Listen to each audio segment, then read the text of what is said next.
This is a key part of our broader Let Us Talk It initiative. As you can see in this slide, Let Us Talk It is a not-for-profit collaboration initiative that fosters knowledge sharing through various programs like webinars, workshops, and this one, the Tech Social, all aim to build an informed and empowered community.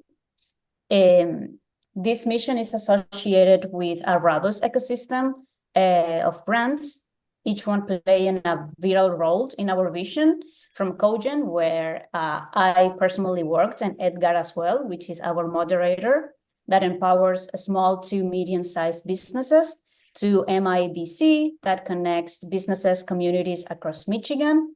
Every brand in our ecosystem is dedicated to providing essential tools and resources for growth and sustainability in our communities. We are also proud to present our ecosystem in the food ecosystem, let's say like this, featuring vibrant brands such as Foodie Buddy and the Indian Express food truck, both committed to celebrating the diversity of the Indian cuisine. And then, yes, I encourage everyone to connect with us beyond this event. Follow us on social media, spread the word, and most importantly, engage with our community.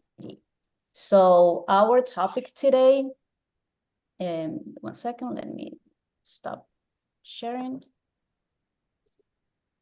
Yes, so I want to actually welcome Tabitha, which is our speaker expert today, and we will be talking about QA in the QA area, from glitches to greatness, going above and beyond with quality testing. Thanks for being here, Tabitha. I'll give you a couple of minutes to introduce yourself. In the meantime, if you have any questions, you can leave them in the chat section, or you can also raise your hand. And as I said before, I'm always here with Edgar, which is our moderator. So Edgar, welcome, and over to you if you have anything. Hey, Gabby, thank you. Hello, Tabata. Thank you for being here with us today. So I think for everyone who is in tech development, right, we have always been playing together with quality assurance. And I think it plays a critical role in terms of how we develop our products and how we can actually deliver quality to our customers. Then again, I'm pretty sure that there's a whole world in itself, and that's something that we want to explore with you today, Tabata. So that being said, I would like to pass it over to you, and please tell us a bit more about yourself, your background, and we will start from there. Okay. I'm not really sure what to say other than, so I stumbled into QA work on accident. I was offered an opportunity at a previous employer to test out a system, and absolutely fell in love with testing. It's amazing and I love it. And I cannot speak highly enough about just how, God, it's just amazing. I love it. I love testing. It's amazing. So I've worked at a couple of different companies. Most recently, or I guess I should say my current employer, we actually just recently moved to a different server and did this really cool thing with audit testing. So you're comparing the databases, you know, as the jobs run, like the nightly jobs, and you're making sure that the jobs are picking up everything like they should. The only thing that should be different is the timing, like the new server should be faster. But everything that's processed should be the same. So that was I mean, I thought it was super cool, but I'm also a little nerdy when it comes to testing. So, but yeah. That's it. Okay. I really appreciate the enthusiasm that you have towards testing, you know? That's great. It's so silly. What do you... No. I mean, it's fantastic that you are loving it that much. It's not that common to, you know, to find that passion in that way that you are mentioning, right? That you Right. kind of Yeah. stumbled upon it. So can you tell us a bit more about, did you have a technical background and from there you moved into testing, or how Nope. was it that this opportunity opened for you and then you decided to take it? So I was actually, I worked in a call center and I answered the phones, and I'd been doing that for 10 years. So I had no technical background, but the company that I was working for wanted to, they were building, so it was going to be their in-house system. One of the main systems that we use, and they were supposed to be moving like the old DOS mainframe. They were going to try and move it over to this new system. And they needed some testers. So I was like, sure. I mean, that sounds like fun. Like, get me off. Honestly, it was like, oh my God, get me off the phones, please. Please get me off the phones. And like, just looking at the requirements and testing out, like, it was really, to me, it was really neat to be able to learn like just how these things are developed and then being able to test it. And so, yes, it started out as a way to get me away from my day job, I guess, because from, I no longer had to answer phones, really. But that's how it started. But then it just kind of evolved into my baby, and I love it. And I love it so much. And that's just, yeah. So I've just never, and then an opportunity arose to actually stay on that team. Like, they formed a testing team, and I applied for the job, got it, obviously. And then, yeah, that's where I've been ever since. Well, with different companies, but that's what I've been doing. All right, that's pretty cool. So, how big is your team? Do you have like many interactions? Are you going to the office? Is it more like a work from home role? How does that go for you? So the current position is 100% work from home. I just have myself, and I have one other offshore resource. But currently what I'm doing is more of like a consultant testing, which is new for me. So it provides its own unique challenges and learning opportunities. But yeah, it's just me and one other QA. But honestly, I love my people. The developer that I work with is amazing.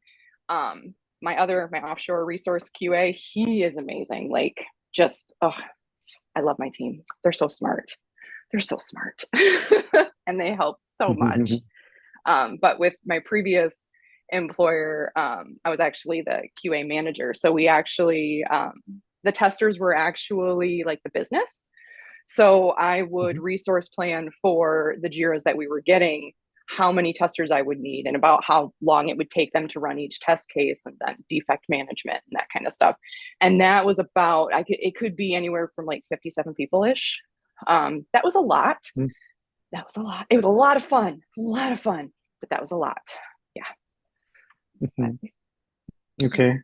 So can you tell us a bit more about how you run your Q&A, your quality assurance process in your day-to-day, let's say? I mean, it's like, are you testing particular features? Are you running in a Scrum type of project, or is it more like waterfall kind of thing?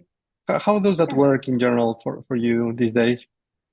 So right now, we're currently agile. So, but I know we just kicked off, we launched a product last year, and then they revamped their entire, one of their statements. They revamped the whole statement.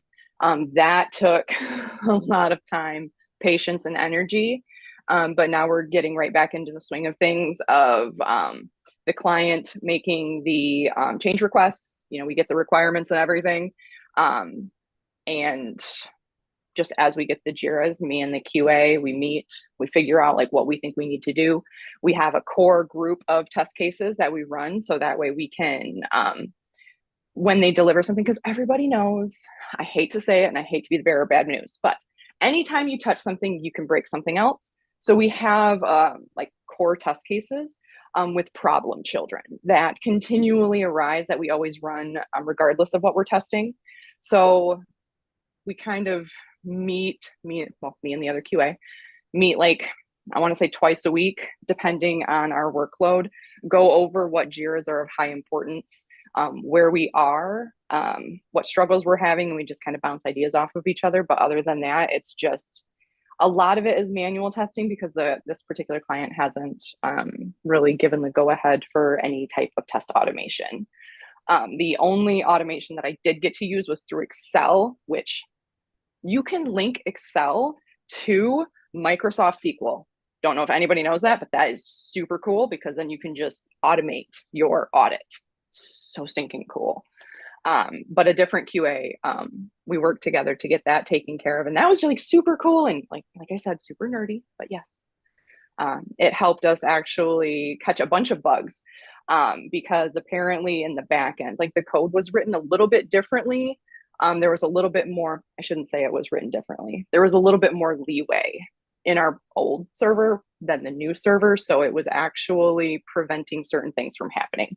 So through the audit, we were actually able to catch those before it went to production, which I thought was pretty cool. Yeah. Sorry, I'm nervous. I talk a lot when I'm nervous. Okay. No, you don't have to be nervous. We are here, among friends. So you can take it easy. No worries. Tell me a bit more about how did you uncover that functionality where you can link Excel with the SQL server? I mean, I've never heard of that, and it sounds pretty, amazing to be able to do that. Oh, it's so freaking cool. I didn't know about it. So there's another QA where I work, and so the way we're set up is because we're kind of contracted out to different clients. So there's a pool of QAs and each of us like work on different clients, and she actually helped onboard me. So she's kind of like my manager's second in command. So when I was given this particular project, because he was going to be on vacation, but we worked together and I was like, this is the audit that we want to do. And I had done an audit previously when we did data reduction testing, and it was a lot more manual. So you could export it, but it was like a manual process. I want to be this woman when I get older because she is so stinking smart. Because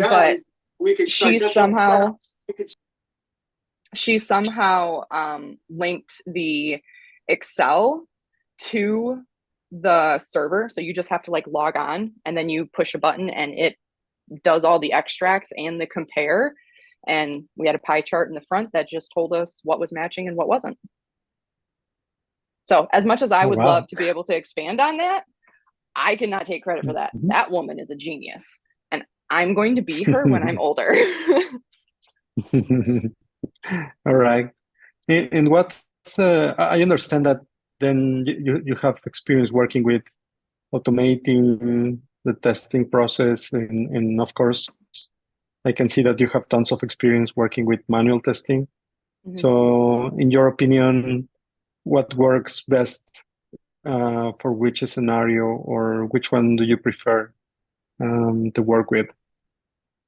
I prefer, I think there should be a group of core test cases that should be automated because you would want the same results every single time. Obviously, there's the trouble of when requirements are updated where you're adding products or you're changing rates or you're doing, so there's just the trouble of maintenance. I think that there should be a core group of regression test cases, and those I think would be great to have automation because you want them to work the same every single time. But for all of the other testing, I'm a firm believer. I know it's a lot of work and I know it's difficult and I know sometimes people find it not fun, but whatever.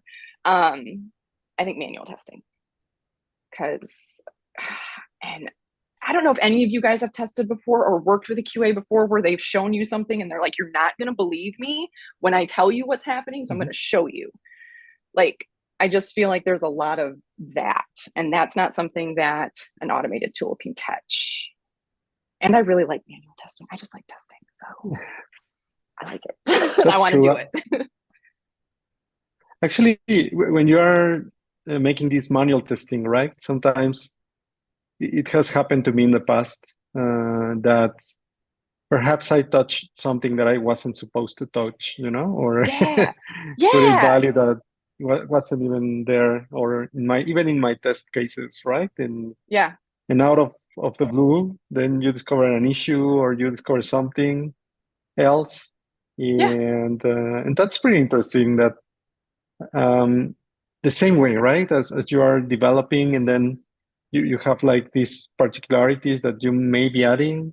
At the same time, you can find things that weren't supposed to be there, and nobody saw it, or would have seen it if it wasn't for that manual testing, right? Right. So yeah, that's true. People, I don't know, because honestly, I found a lot of bugs by accidentally fat fingering something so many times. And I'm sorry, but like, we're all human. Like, fat fingering is what's going to happen out in the real world. So I think that's why you want to do the manual testing, because like you said, like you fall into so many bugs where you're like, this makes no sense. I couldn't, there's no way if I had written out a test case that I would have covered this scenario. So yeah, I mean, because there's happy accidents in the QA world where you stumble across a bug that you weren't even like looking for, which I know developers hate it. I really do. And I'm sorry. But well, and I think honestly, I love the developer that I have right now. And I work with him a lot. And we both have the same views of, I'm not necessarily telling him his baby's ugly. I'm just pointing out, an area of growth. Because I don't think it's super, past experience has taught me that QAs and developers do not have the best relationship. So I value the one that I have right now because we're able to, I feel like if we work together, we could produce a better product. And in turn, the client's happy. There's not as much production support work that needs to go into it. I'm a huge believer that if everybody just works together, developers, QAs, BAs, everybody, it's just, I don't know, it's a pride. Like you can just give somebody something and say, look at how good this is, which I know probably, anyway, yeah. Okay. Yeah. So actually, you mentioned something interesting about this communication, right? Between the development team and the QA team. And that fortunately, at this point, you found a developer whom you can get along well, but that's not always the case, right? So in your opinion or in your experience, what are like good techniques to try to get along better with the other team, and what kind of communication works best? Based on what you have experienced in your career. I think I know in the technical world, feelings are like evil and awful, and we shouldn't express them. But I think the more real a person can be, and more conscientious of, the developer did take a lot of time and they put in a lot of work for this. So don't go in there, pointing out all of the flaws, but seek to understand. So like, I'll call up my developer and I'm like, XYZ is happening. Can you help me understand what is going on here? Or I'll ring the BA and try to get a better understanding before I report the bug. I just think being conscientious of the hard work that others have put in a world where everyone is, I'm the most important, goes a long way. That's very thoughtful, you actually. That's great. I mean, it's true. Okay. Like, and yeah, just going into meetings, like if you can go into a meeting happy, you have no idea how much that changes the dynamic of the meeting. Like it's amazing. Just going into a meeting and being the upbeat one.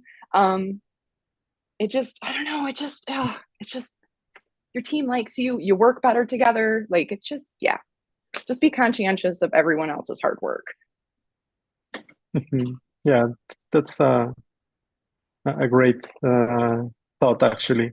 I bet it works wonders. So thank you for sharing. Cool. Okay. What about, can you tell us something about, perhaps a past experience with a very challenging bug? Um, how did you tackle, or how can you tackle one of these very challenging pesky bugs that are out there and that doesn't seem to come out easily? I mean, is it like, do you apply any particular techniques to test it, or how do you tackle that kind of problems when you are dealing with them? Stick-to-itiveness. And sometimes, honestly, if you're working on a bug and you can't seem to figure it out, it'll be there tomorrow. Walk away. There are so many times where I have been beating my head up against a wall trying to figure something out, and try to narrow down what is triggering the bug, because that's the best you can do for your developer to get them to help you is, here's my bug, this is my trigger, and then they can fix it. I've found that sometimes, like, I just need to walk away and, like, I'll go to the gym, or I'll go on a walk, or even like the next day, I'm like, oh my God, I figured it out. All you need to do is sometimes you just need to walk away. Sometimes you just gotta walk away. Okay. Yeah. Actually, that's been kind of proven by science that if you move to something else, then ideas come, right? So exactly. That's good, definitely. And I think a big challenge with working from home I have found is this is probably going to sound silly, but what I miss about working in an office is where I can just look over at my best friend used to be, like, we used to work together. I used to just look over at her and I would say things out loud. And as soon as I say them out loud, like, everything just makes more sense. You don't have that option. I mean, we still call each other on the phone and I'm like, I'm just going to say things out loud to you and you're just going to listen. I don't need feedback. I just need you to listen to this. Because with working from home, we don't have that option, a whole lot anymore.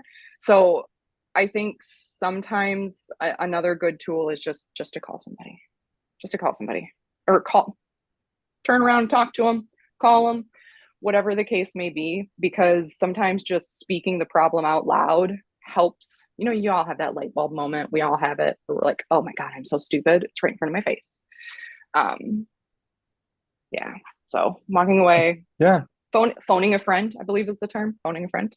Yeah, I use that a lot.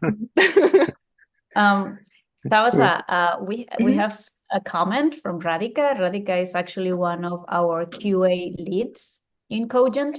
So she's saying, true manual testing allow us to think creatively, approach software from user's perspective, which is something that you're saying, consider different scenarios and understand the application in a way that closely mirrors real-world usage.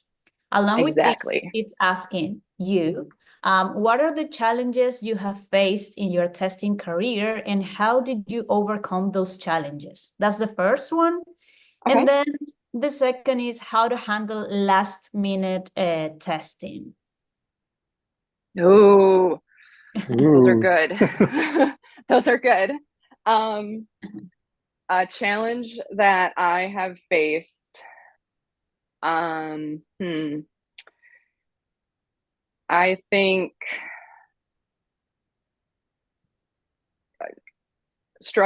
seeing the forest through the trees is a challenge that I have faced, and I think everybody continues. Well, if people say they don't face that, I would love to meet that person and pick their brain. But I think that is one of the bigger challenge. Just trying to pull yourself back and understand if this bug is there's not a good way to say this. Not that it's not worth your time, but it's not relevant maybe, or a priority. Right. Like how likely is this to happen? Because what is it? You're supposed to look at how likely this is to happen and the type of detriment. So just stopping and doing that. Like the annual statement testing that I just completed was a growth opportunity for lots of us. But that was one of the bigger, trying to see the forest through the trees, because it was such a big, there were so many changes, and it was a lot. Just trying to look at the whole thing. It's really hard to describe.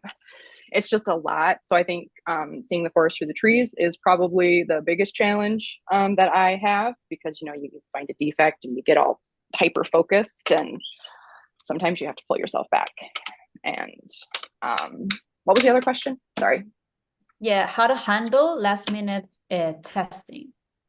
Oh, how do I handle last minute testing? I don't know. You just do it. I don't know.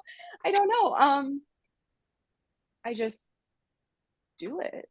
I'm communicating with the team, figuring out what is the most likely thing that, like, what's your most important, because you have, this whole, let's say, system.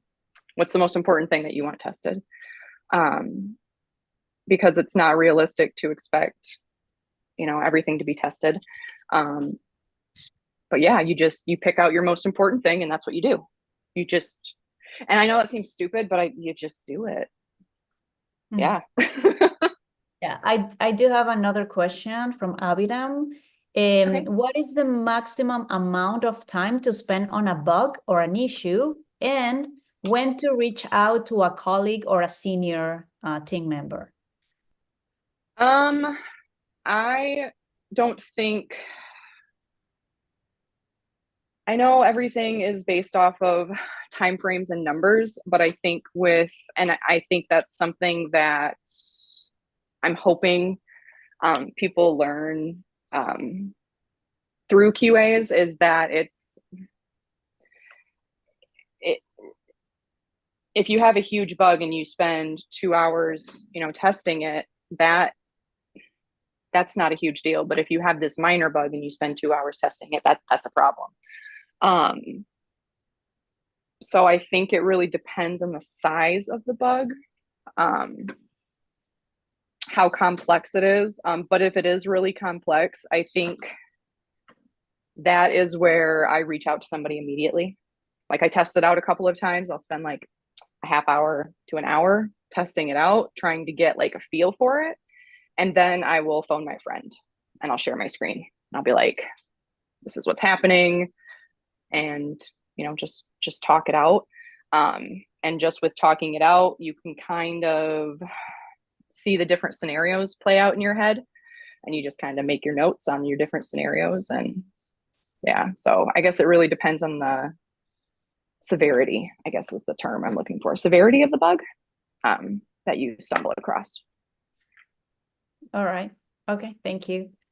Yes, Edgar, over to you again. Sure, absolutely.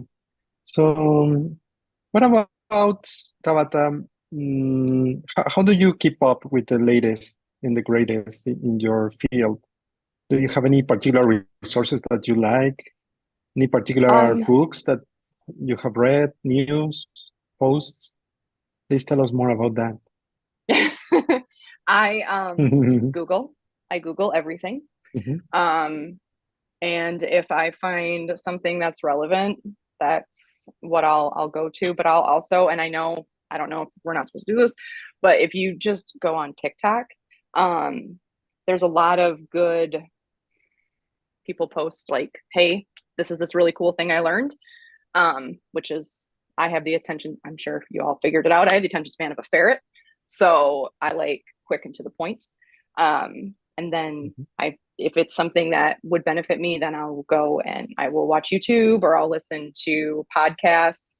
I'm not I struggle with paying attention to like books regarding this kind of stuff. I'm great at listening to it, but there's also, I really like going to conferences. I think conferences are a great way to meet people and discuss what their techniques are. The struggles that they have faced, things that they've done to overcome it. It also gives you an opportunity to look at the new tools that are out there. I haven't gone to a conference in a very long time, just because the positions that I've held, I just haven't had the opportunity to step away. So, but yeah, no, conferences are a great place to network and meet people. Yeah, all that kind of stuff. Cool. So about these conferences, where are they held? I mean, like, is it like annual type of conferences? Are there any associations in particular, or is it more like local events? So there's a conference that I really, really like, and I'm trying to remember the name of it, which I know that sounds like I'm like lying because I can't remember the name of it, but I have a terrible memory.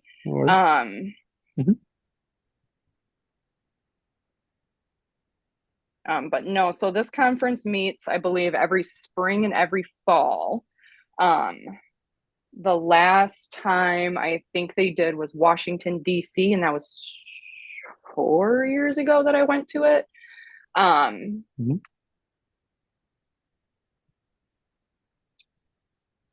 yeah, I cannot for the life of me remember the name of it. It's not Star East or Star West. It's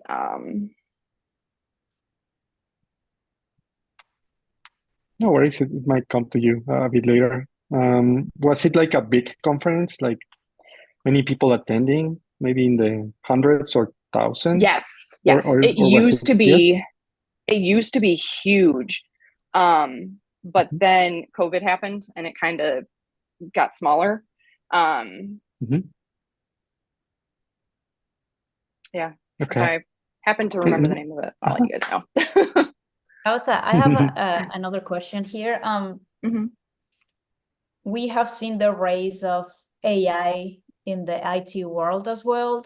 Do you use AI at all in your like daily routine? Not at all? Nope. Okay.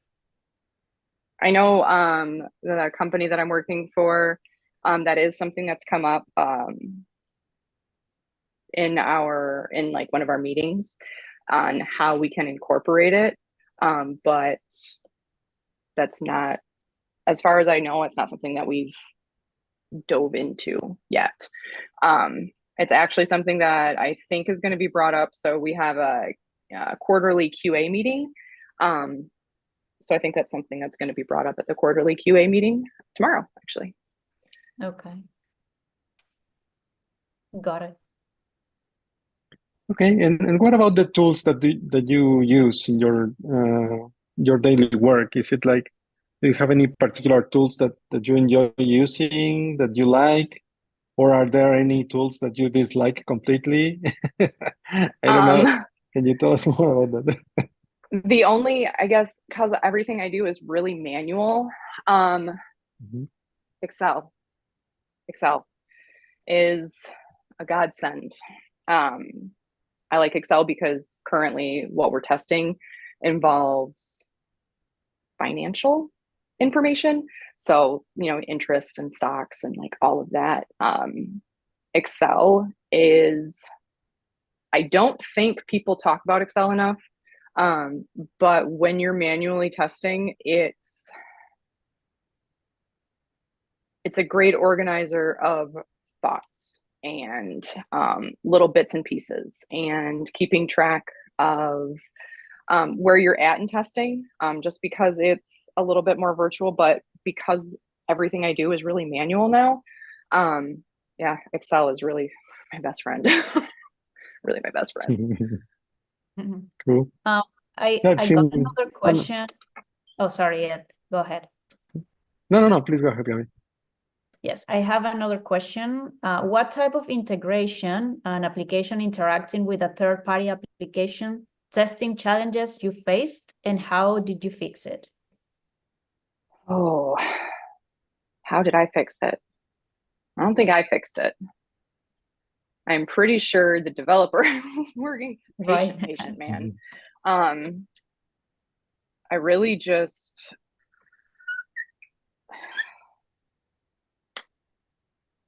I worked with the developer, really, honestly, because I'm not real good at the technical speak. I can just tell you what's happening. But yeah, I worked with the developer because I think QAs and developers talk two different languages. And honestly, I think there should be a college course or some type of a course on developer speak.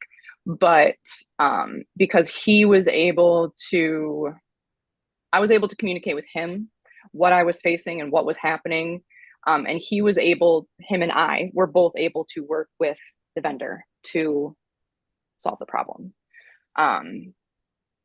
So honestly, it was really just a communication gap, but had I not been involved, the developer would have gone with a solution that, while quick, would have been a big problem.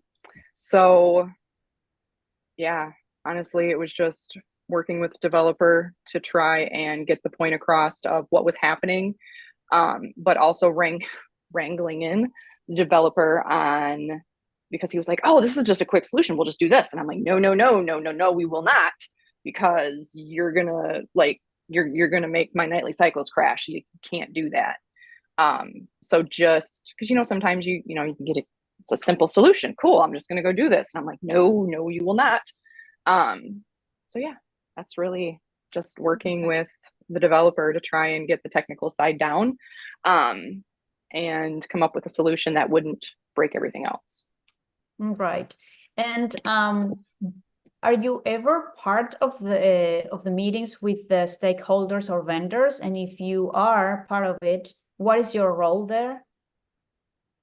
I have been in the past with the client that I have right now. A lot of their work was already, they already had meetings and stuff, so I came on after. But my role, just ask questions. Ask questions. If this is how it's supposed to work, tell me why. And I ask a lot of, but what if this happens, or in the event of this, or because I think it's important to take scenarios into account when you're gathering requirements on how something should function. And so after you my role is just to ask questions. Yeah, so after you get all the answers to your questions, I know that right now you are only you in QA, right? But do you do something with that requirement, let's say? Do you share it with the rest of the team? Do you have a PO, business analyst, or do you work with them, or is it something that, yeah? Yep. So I work with a business analyst, and she actually has taken up the task of, or gotten in the habit of, when the client comes up with something new that they want, a new requirement, they want, trustee to be an option. She actually got the requirements from the client, but then after she got the requirements, she met with the developer and myself and said, these are the requirements. And then me and the developer fired off questions, which prompted her to have additional questions. And she was able to get more complete requirements, for, the technical side that the developer needed, and then the more functional side that the client needs. Whenever there's a new requirement for a feature that you know very well, do you participate in the decision making of that feature, from the QA point of view or the end user point of view, saying I don't think this is gonna work too well, or maybe we should focus on this other than that, or more something like that? Yes. I mean, ultimately it's not my decision, because like I said, I'm just like the contractor. So it's ultimately the client's decision, but I think posing those types of questions makes them pause, and really evaluate if what they're asking, one, is it going to be, if we get the requirement, is it going to function that the way they want? Because sometimes what you want and what is possible, or it's not going to happen. Asking those questions sometimes prompts them to think a little bit more about, the pie in the sky dream that they have, because this pie in the sky dream touches all of these other things that you don't really think about. And I think as a QA, that's an important role. I know a lot of it is with the BA, but as a QA, because we're in the trenches and we use it, I think our role in that instance is to kind of help them see the big picture. Like, this is what you want, but have you thought about all of these other things? So that way, when they come up with a requirement and, we get a new feature, it's more complete. Okay. And do you have contact at all with the end customers and users? And how do you, like, if you do, how do you get or incorporate the feedback from them? So I work with our client, and incorporating their feedback, I just encourage them to, honestly, because I work closely with one of their QAs, and while we're testing, we bounce ideas off of each other, and he's like, but what about X, Y, and Z? And I'm like, those are great questions. And, I'll instruct him to get the email together so that way he can include his boss, who is like the COO of the company, and my PM. And, it kind of, sometimes I think supporting the client's QA, and validating that some of the concerns they have are, they're very valid. Sometimes that's really all you can do, is just be supportive of their concerns and the things that they like and the things that they hate. And you guys can work together to come up with a workaround, or, open another JIRA, get another change request. Right. Okay. Well, my last question is like, what would you suggest or recommend someone that wants to start in the QA career or world? It's so fun. Oh, it's so fun. What would I recommend? That's that's a great question. I don't think I've ever been asked that. You have to start somewhere, honestly. I know my daughter has expressed an interest in it, and I actually just told her to reach out to be a beta tester on certain video games. That's a great place to start. But I think getting a good understanding for how waterfall and how agile work, like how the process works, getting an idea of when you have a baby requirement or a change request, and then you have all of the requirements, like just getting an idea of the flow. And also, I think just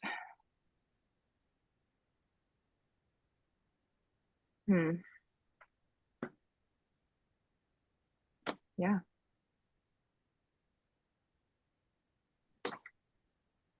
So reading about, or even watching videos about waterfall and agile, and then I would kind of maybe,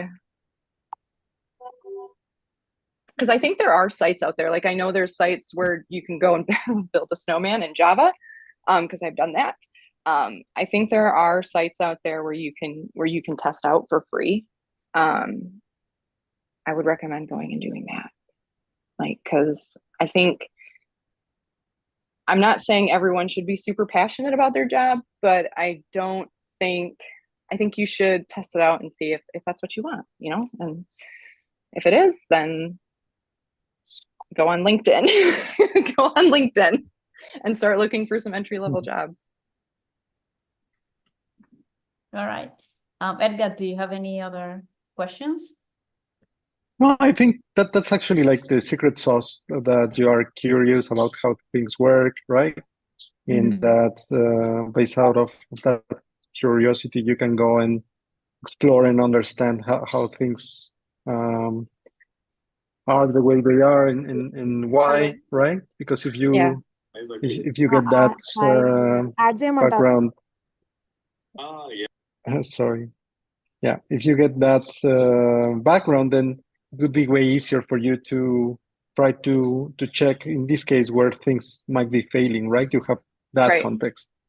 And in general, I think if you are in this industry, that's like, I'm a firm believer that that's something that we should do, right? You can do, like, in my opinion, like the very basic perhaps program, or the very basic test case, or the very basic, I don't know, explore different parts.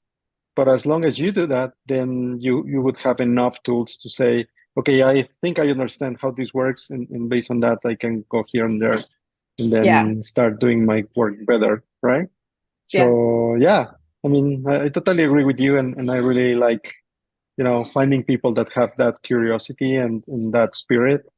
Personally, I think that's the best way to do our jobs. So thank you for bringing that up.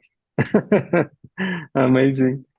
And then just one more question to finish. Have you had the opportunity to do any testing in the space of perhaps user experience, or I don't know, maybe cybersecurity, or even when we are handling sensitive data, that for sure has some special handling, right? So have you had the opportunity to interact with any of these spaces in particular? User experience, yes. I think, that's just something that you look out for when you're testing anyway. At least I do. For pen testing, no, I have not done that, but I think it would be super cool to try and break into something. For sensitive data, yes. Just making sure, that your social security number is not stored. Just basically, just the basic stuff, social security number, banking information, what's on a Nacha file. So that kind of testing, And finally, what would be your piece of advice, maybe just 1 or 2 points, for anyone to improve into testing their systems? For you, what would be the most important aspects, or anything you can leave for us that we can start acting upon to improve while testing? I think to improve testing, honestly, I think just, like I said, be more conscious. And I know that's difficult. Be more conscious of the hard work and effort that everyone else puts in. Because I know as QAs, we constantly tell people that their stuff's broken. Like, it's broken, it's broken, it's broken. And I can see why developers would, see a QA's name pop up and be like, oh my God, it's her again. But I think if we all just acknowledge that a lot of hard work went into this, and yes, some things are going to be missed. Nothing is ever going to be perfect. But just working together and getting that, you just got to have that passion. You really just got to have that passion. And just a kindness. So it's not really so much like the classes that you take, but the attitude that you have, really.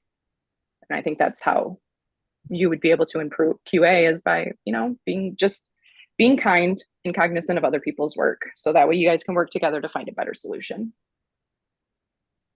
I know it sounds corny and weird, but that's true.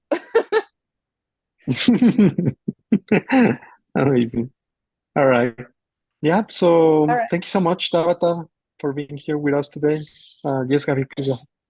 Yes, no, I just wanted to say the same thing, Edgar. Thank you, Tabata, for all your insights. It's been great to have you. Your enthusiasm is amazing. I love to see someone so passionate about their job. So thank you for that. We had great questions as well. So thanks the audience for being here and supporting this space. Thank you, Edgar, for being our amazing moderator as well. And yes, so Tabitha, again, thank you. If you want to say any closing comments. No, I'm good. All right. Okay, thank you, everyone. I'll see you tomorrow. We have another tech social. I will be sharing the information soon. And then next week again on Thursday. So I hope I see you here. Thank you and have a good rest of the day. Thank you, Tabitha, again. Awesome. Bye, guys. Thank you. See you.